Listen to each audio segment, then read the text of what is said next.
5-piece trunk set. Although I have to admit, I don't totally hate the idea of buying your way into a country. I mean, I guess it beats the old way of becoming a citizen, which was to marry Donald Trump. But remember when Donald Trump thought he was America's gift to politics, and Elon Musk believed he was Earth's final boss? Yeah, well, Desi Lydic just dragged both of them back to reality. No spaceship required. In one savage swoop, she dismantled Trump's ego and Musk's tech messiah complex with jokes so lethal they should have come with a warning label. It wasn't a roast, it was a controlled demolition of arrogance and delusion, live and Ilaria. If you've ever wanted to see two billionaire blowhards get verbally body-slammed by a woman with zero chill and perfect comedic timing, this is your moment to say, "I told you so." Yes, Elon did have a seat at the table. Well, not an actual seat. He was more looming over it, like an Ed Hardy Sith Lord. And some reporters wondered if that created tension with the actual cabinet members, given that he keeps trying to fire all of them. And this cabinet meeting was kind of a waste of time, okay? But Trump has been getting some stuff done. For example, yesterday he signed an executive order that forces hospitals to be transparent. Before we move on, smash that like button and subscribe, because you know you don't want to miss this one. Believe me when I say, Trump and Musk weren't running the country. They were beta testing a glitchy, overpriced app called America Plus. And every update made it worse. Trump treated democracy like a merch store. Musk handled public health like a Reddit mod on a caffeine crash. And then came Desi Lydic. She didn't just roast them, she detonated them. Trump's ego combusted on contact. Musk's hairline hit escape velocity. And the illusion of genius collapsed like one of Elon's rockets in demo mode. Trump put out a Truth Social today saying that everybody in the cabinet was happy with you. I just wondered if you had heard otherwise, and if you had heard anything about members of the cabinet who weren't happy with the way things were going. Anybody unhappy with it? If you are, well, throw them out of here. Let's start with the meeting. Trump gathered his cabinet, well, the people he hadn't already fired on impulse, and somehow Elon Musk showed up looking like he just lost a Texas Hold'em tournament in 2006. The man rolled and dressed like Ed Hardy threw up on a Sith Lord. And while everyone else was there to talk policy, Elon seemed more interested in looming, literally, hovering over the table like he was auditioning to be the next Bond villain. If Bond villains also posted Doge memes and forgot to shower. Today was a big day for Donald Trump. He had a meeting with every member of his cabinet, and he even invited the president. By the way, thanks for dressing up, Elon. Don't let us keep you from a blackjack tournament in 2000. Of course, because it's Donald Trump, most people will never hear about this price transparency thing because at the same meeting, he seemed more interested in doing stuff like this. Do you have one of those Trump was right about everything hats? Yeah. And what was Elon's grand contribution to this high-level government meeting? Oh, nothing major, just a little casual mistake, like accidentally canceling the country's Ebola prevention program. You know, that happened. The man who's apparently now a policy advisor, social media CEO, and interplanetary wizard pulled the plug on preventing a deadly disease, then brushed it off like he'd accidentally unsubscribed from Disney+.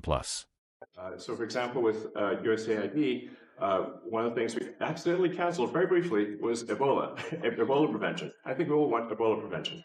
So we restored the Ebola prevention immediately. Efficiency notes to the efficiency master, but perhaps next time we keep Ebola prevention going the whole... But don't worry.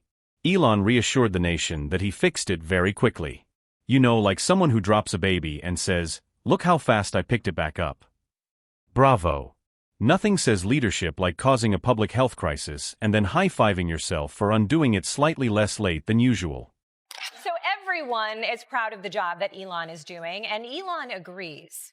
And I should say, we will make mistakes. We won't be perfect, but when we make a mistake, we'll fix it. Desi Lydic called it out with such deadpan brilliance, you could hear the smirks echoing through space. Because really, if you're going to show up to a meeting with government leaders and play pretend dictator, maybe don't cancel critical disease prevention programs. Just a thought. But Elon wasn't the only disaster in the room. Oh no. Donald Trump was there too, making sure no one forgot by hawking merch like a wannabe influencer who just discovered dropshipping. In the middle of the meeting, Trump pulled out his new Trump was right about everything hat. And Desi, with the comedic timing of a sniper, questioned whether a hat with a paragraph printed on it was even legal. If your hat needs a table of contents, maybe it's not a hat, maybe it's a cry for help. I think we should be a little more careful, especially when we're already dealing with a measles outbreak. But don't worry, Elon is not. And let's be clear, Trump was not, in fact, right about everything, according to Desi, and you know reality. He was not right about Haitian immigrants eating cats and dogs, or $50 million worth of condoms being shipped to Gaza, or Belgium being a city, or the 2020 election being stolen, or China owning the Panama Canal, or literally anything that comes out of his mouth, unless it's "I'm confused." But Trump wasn't done. Why stop at bad policy and bad hats when you can also create a wildly offensive immigration plan? Enter the Trump Gold Card. That's right. Trump decided green cards weren't flashy enough, so he introduced a premium subscription to America. For just $5 million and 0 cents, you too can bypass every ethical and legal process and become an elite immigrant. Think of it as the American dream, but only for people with a Swiss bank account and no shame. Desi roasted it so hard it probably turned Mar-a-Lago into a crime scene. She asked with total sincerity if unhappy customers could cancel their subscription after 7 days, you know, like Netflix. Maybe America's next plan will come with free Wi-Fi and a tote bag. If your hat needs a bookmark, it's not a good hat. And look, I hate to quibble with the hat, but Trump wasn't right about everything, okay? There were a couple of small things.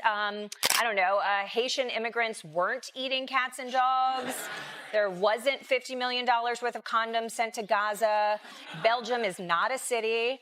The 2020 election wasn't stolen. China doesn't. But wait, it gets better. The Gold Card gives you Green Card Privileges Plus. That's right, citizenship with ads removed and early access to the collapse of democracy. It's perfect if you've always wanted to buy your way into a country that used to pretend it had standards. Desi didn't stop there. She imagined future immigrant stories. My grandfather came to this country with nothing but $5 million and a custom Louis Vuitton. Inspiring stuff. And if the Gold Card wasn't dystopian enough, Trump also teased the Platinum, Black, and Diamond cards, each more absurd than the last. Want to vote twice? Want a box of eggs? Want your face on Mount Rushmore next to Lauren Boebert? There's a card for that. Want to deport people with lower-tier cards? That's a Diamond card perk. And of course, every level includes the most important luxury of all, access to the Delta Sky Lounge. Because nothing says American immigration like unlimited airport snacks and a reclining seat near a USB port. But don't worry, these cards were made in China. Because irony is alive and well. That's going to give you Green Card Privileges Plus. Green Card Privileges Plus. See, I was still getting Desi, bless her, delivered every line with the same energy you get from someone who's been watching the same car crash in slow motion for 7 years and finally just starts laughing. Back to Trump, who also bragged about signing an executive order on hospital price transparency. Finally, something useful. But Desi physically could not bring herself to say he did something good. She tried. She choked. She gagged. It was like her throat was rejecting the concept of Trump and good decision being in the same sentence. Eventually, she gave up. And thank the universe those moments are so rare. Because no matter what minor success he tries to slap a sticker on, Trump will always undercut himself with something so ridiculous it defies parody. Like pulling out his Trump was right merch at a cabinet meeting that's supposed to address public health, immigration, and yes, Ebola. Of course, because it's Donald Trump, most people will never hear about this price transparency thing because at the same meeting, he seemed more interested in doing stuff like this. Do you have one of those Trump was right about everything hats? Give me this here. Give me all of them. When Donald Trump did something good. When Donald Trump did something good, I can't say it. And Trump's idea of healthcare innovation? Selling green cards like they're Coachella VIP passes, and holding up hats like he's on QVC at the end of the world. Desi pointed out that if you're going to put a ridiculous lie on your hat, at least make it a fun lie. For example, Garfield did 9/11. Which, honestly, is somehow more plausible than anything Trump has said in 5 years. In the end, Desi Lydic didn't just mock Trump and Musk. She exposed them, not with anger, not with rants, but with calm, brutal comedy that cuts deeper than 1,000 angry tweets. She highlighted exactly what they are: two men who believe their power exempts them from basic logic, responsibility, and public accountability. Elon Musk cancels critical programs like their Google Calendar reminders. Trump sells citizenship like it's a Costco membership. And Desi? She sees it all, calls it out, and makes it hilarious. So here's the thing. If billionaires and ex-presidents can't survive a few jokes without melting down, maybe they're not as strong, smart, or stable as they keep screaming they are. Maybe they're just two overhyped internet personalities cosplaying as geniuses, while the real grown-ups quietly clean up their mess.